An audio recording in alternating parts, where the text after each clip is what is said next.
ಸುರೇಖಾ, ಹೇಳಿ ಅಮ್ಮವ್ರೆ. ನಿನ್ನೆ ರಾತ್ರಿ ನಮ್ಮ ಮನೆಯಿಂದ ಬಟ್ಟೆ ತಗೊಂಡು ಹೋಗಿ ಕೊಡ್ತಾ ಇದ್ಯಲ್ಲ,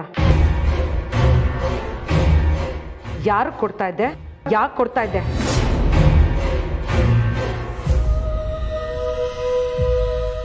ಅದು ಅಮ್ಮವ್ರೆ, ಅದು ನಾಟಕ ಮಾಡಬೇಡ. ನಾನು ಎಲ್ಲ ನೋಡಿದ್ದೀನಿ. ಹೇಳು, ಯಾಕೆ ನಮ್ಮ ಮನೆಗೆ ಬಂದಿದ್ಯಾ? ಕಳ್ತನ ಮಾಡಕ್ಕ? ಏನ್ ನಿನ್ನ ಉದ್ದೇಶ? ಇಲ್ಲ ಅಮ್ಮವ್ರೆ, ಅಂತ ಉದ್ದೇಶ ನನಗೇನಿಲ್ಲ. ಮತ್ತೆ ನನ್ನ ಬಟ್ಟೆ ಹಾಕದ್ದೆ? ಅದು ನನ್ನ ತಂಗಿ ಕಾಲೇಜ್ಗೆ ಹೋಗ್ತಾಳೆ ಅಮ್ಮವ್ರೆ. ಅವಳಿಗೆ ಅದ್ಯಾವುದೋ ಫಂಕ್ಷನ್ ಇತ್ತಂತೆ, ಅದಕ್ಕೆ ಹೊಸ ಬಟ್ಟೆ ಕೊಡಿಸು ಅಂದ್ಲು. ಹೊಟ್ಟೆಗೆ ಇಟ್ಟಿಲ್ಲ, ಇನ್ನು ಬಟ್ಟೆ ಹೇಗೆ ಕೊಡಿಸ್ಲಿ ಅಮ್ಮವ್ರೆ?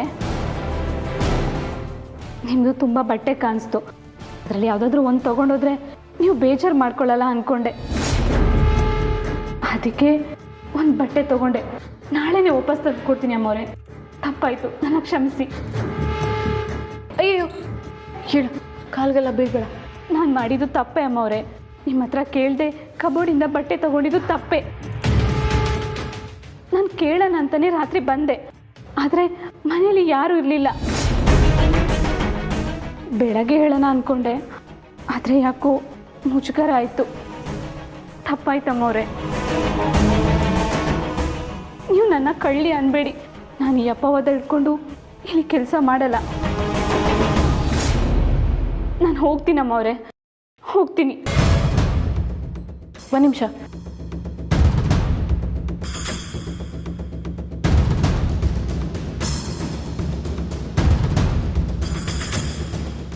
ತಗೋ, ಇಟ್ಕೋ. ಬೇಡಮ್ಮವ್ರೆ. ಇಟ್ಕೋ. ಇನ್ನೇನು ಕೆಲ್ಸಕ್ಕಂತ ಕೊಡ್ತಿಲ್ಲ. ಪಾಪ ತಂಗಿ ಕಾಲೇಜ್ಗೆ ಹೋಗ್ತಿದ್ದಾಳೆ ಅಂತ ಬೇರೆ ಹೇಳ್ತಿದ್ಯಾ? ಬೇರೆಯವ್ರ ಬಟ್ಟೆ ಯಾಕೆ ಹಾಕೋಬೇಕು? ಹೊಸ ಬಟ್ಟೆ ತೆಕ್ಕೊಡು. ಆಮೇಲೆ ಇನ್ಮೇಲೆ ಹೇಳ್ದೆ ಕೇಳದೆ ಏನನ್ನು ತೊಗೊಂಡು ಹೋಗಬೇಡ. ಏನಾದರೂ ಬೇಕಿದ್ರೆ ನನ್ನನ್ನು ಕೇಳು, ನಾನು ಕೊಡಿಸ್ತೀನಿ. ಸರಿ ಅಮ್ಮವ್ರೆ.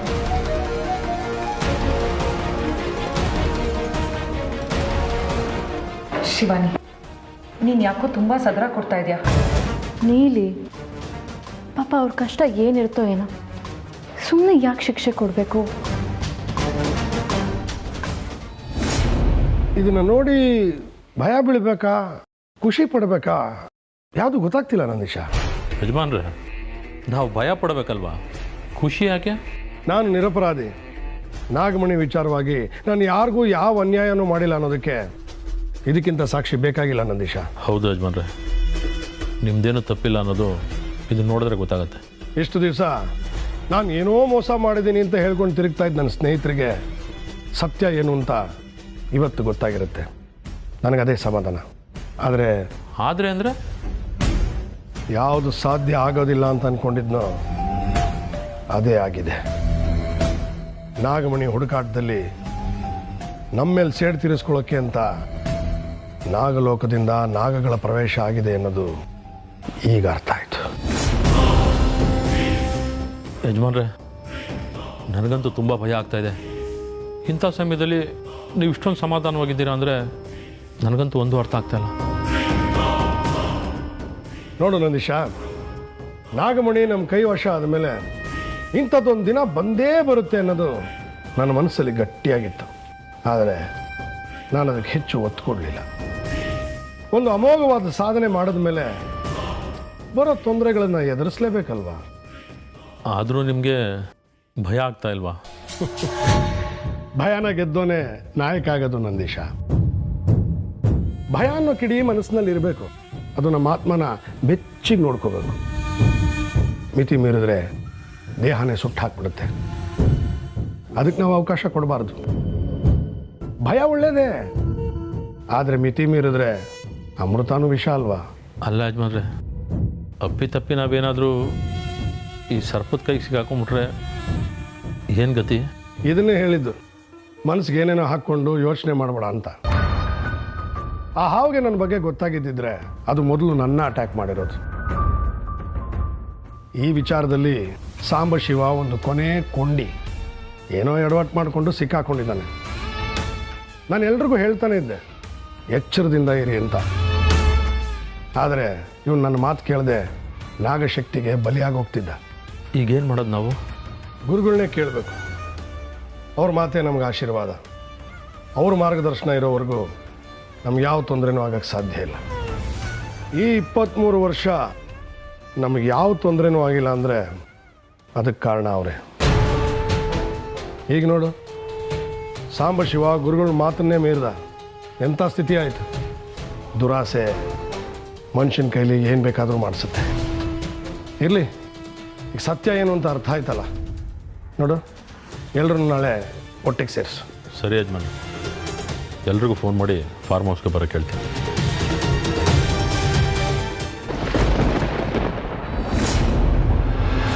ಓಂ ಯೋಗಿನಿ ಯೋಗಿನಿ ಯೋಗೇಶ್ವರಿ ಯೋಗೇಶ್ವರಿ ಯೋಗ ಭಯಂಕರಿ ಸಕಲ ಸ್ಥಾವರ ಜಂಗಮ ಸ್ಥಾಮಕ ಹೃದಯ ಮಮ ವಶಂ ಮಾಕರ್ಷಯ ಕರ್ಷಯ.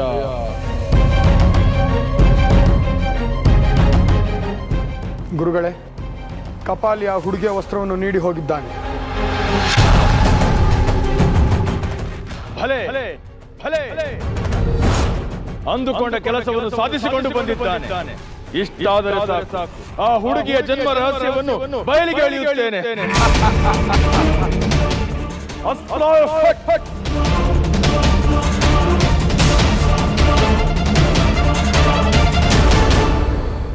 ಓಂ ವಷಟ್ ಸ್ವಾಹ, ಓಂ ವಷಟ್ ಸ್ವಾಹ. ಈ ವಸ್ತ್ರದ ಹಿಂದೆ ಅಡಗಿರುವ ಶಕ್ತಿ ಯಾವುದು?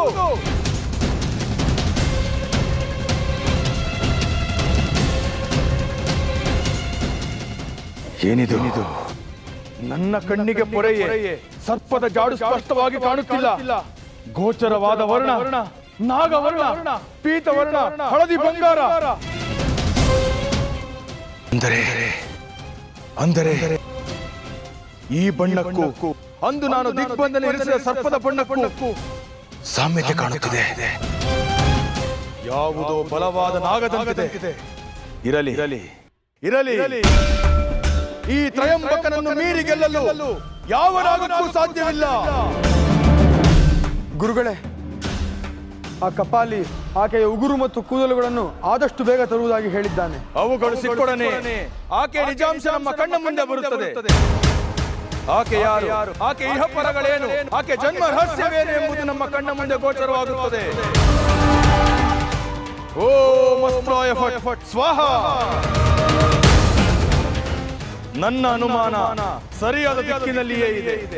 ಇದೆಲ್ಲವೂ ಕೆಲವೇ ಕ್ಷಣಗಳಲ್ಲಿ ನನಗೆ ಅರ್ಥವಾಗಲಿದೆ.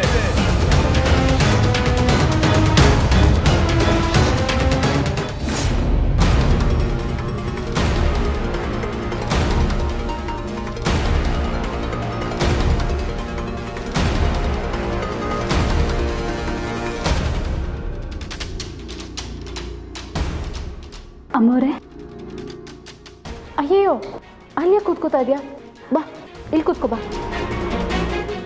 ಇರಲಿ, ನನಗೆ ಕೆಳಗಡೆ ಕೂತೆ ಅಭ್ಯಾಸ.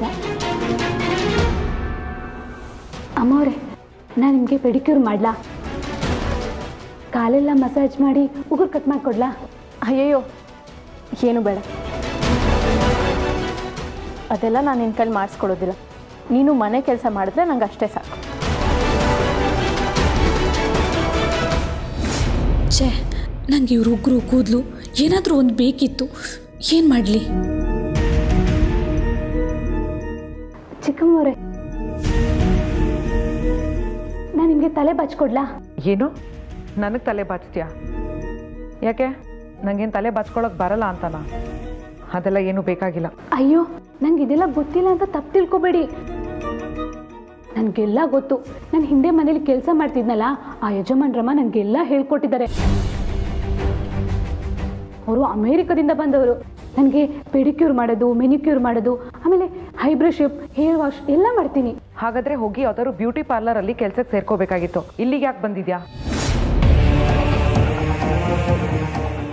ತಪ್ಪಾಯ್ತಮ್ಮ, ನನಗೇನೋ ಗೊತ್ತಿರೋದು ನಾನು ನಿಮ್ಮ ಹತ್ರ ಹೇಳಿದೆ ಅಷ್ಟೇ. ಹಾಗಲ್ಲ ಸುರೇಖಾ, ನೀನು ಮನೆ ಕೆಲಸ ಮಾಡ್ಕೊಂಡಿದ್ರೆ ನಮಗಷ್ಟೇ ಸಾಕು. ನನಗೆ ಸುಮ್ಮನಿದ್ರೆ ಬೇಜಾರಾಗುತ್ತಮ್ಮ. ಏನಾದರೂ ಕೆಲಸ ಮಾಡ್ತಾನೆ ಇರಬೇಕು. ಓ, ಹಾಗಾದ್ರೆ ಒಂದು ಕೆಲಸ ಮಾಡು.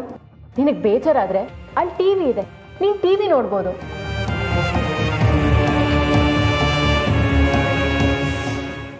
ಛೇ, ಈಗೇನ್ ಮಾಡೋದು? ಗುರುಗಳು ನೋಡಿದ್ರೆ ಕೂದಲು ಉಗುರು ತಗೊಂಡ್ ಬಾ ಅಂತ ಹೇಳಿದ್ದಾರೆ. ಇಲ್ಲಿ ನೋಡಿದ್ರೆ ಏನು ಸಿಕ್ತಿಲ್ಲ.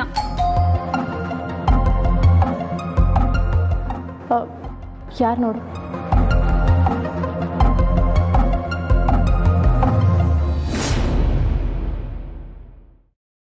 ನಮಸ್ಕಾರ ಮೇಡಮ್.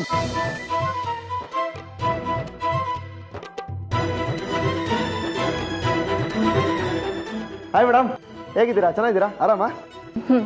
ಚೆನ್ನಾಗಿದ್ದೀನಿ. ಸ್ವಲ್ಪ ಸುಸ್ತಿದೆ.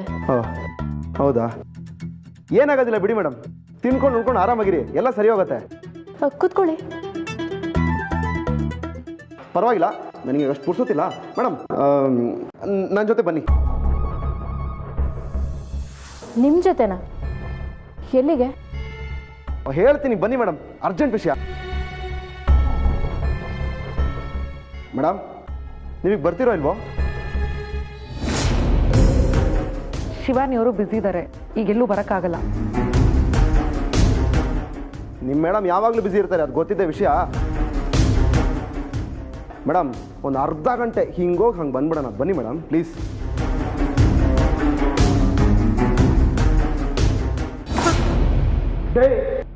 ದಿನ ಇದೊಳ್ಳೆ ಗೋಳ ಇಟ್ಕೊಂಡ. ಎಳೈಕ್ಳು ಸ್ಕೂಲ್ಗೆ ಹೋದಂಗೆ ದಿನ ಇಲ್ಲಿ ಬರೋದು, ಕಾಯ್ಕೊಂಡು ಕುತ್ಕೊಳೋದು, ಮಾಡೋ ಕ್ಯಾಮೆ ಬಿಟ್ಟು 8 ದಿನ ಅಂತ ಹಿಂಗೆ ಮಾಡ್ಕೊಂಡು ಕುತ್ಕೊಳೋದು. ತಲೆ ಕೆಟ್ಟೋಗದೆ.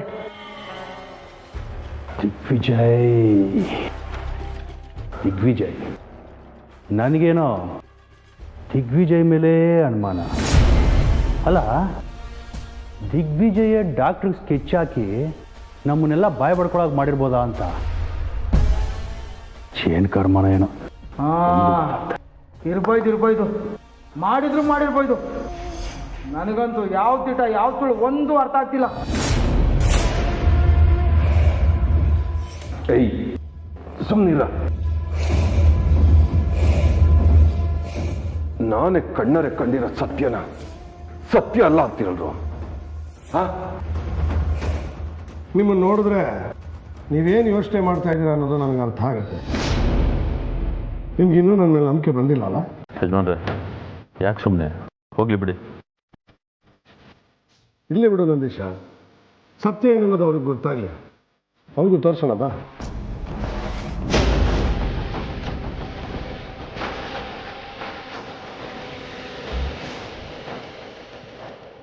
ನಂದೀಶ, ತೋರಿಸೋರಿಗೆ.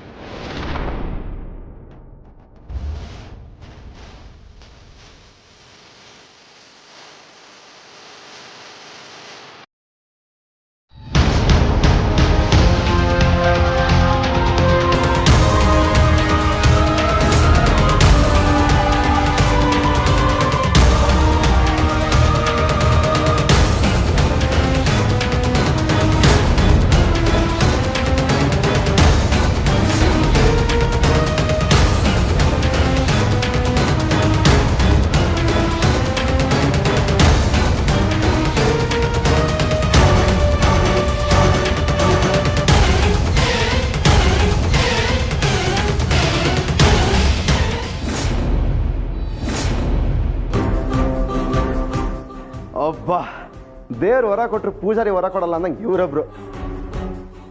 ಬನ್ನಿ ಮೇಡಮ್.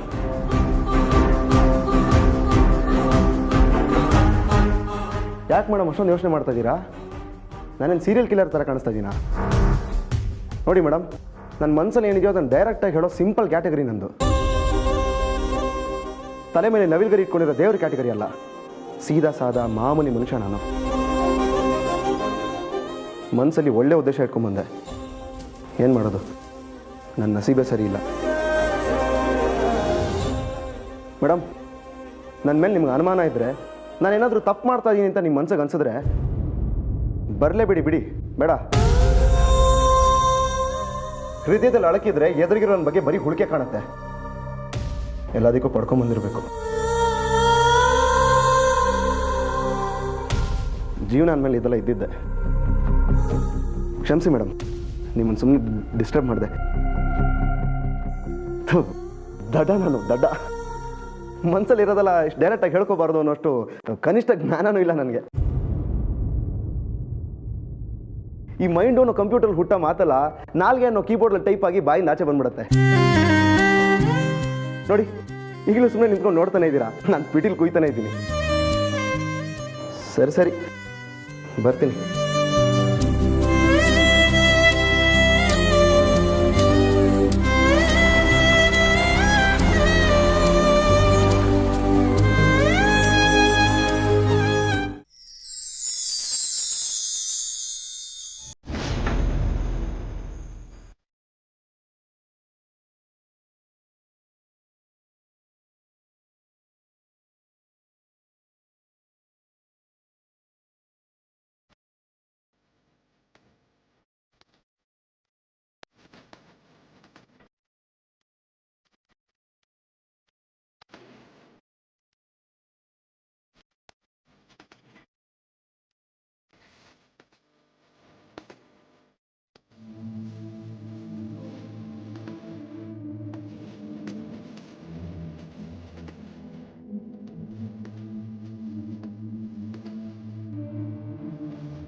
ಇದೇನು ಮೇಡಮ್ ಬಂದೇ ಬಿಟ್ಟಿದ್ದೀರಾ?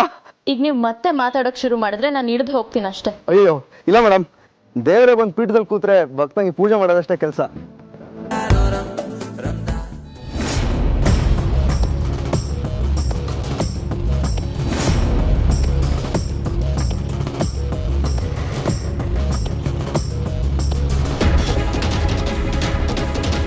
ತ್ರಿಶೂಲ್ ಬೈಕು ಅವನೇ ಓಡಿಸ್ತಾ ಇರೋದು.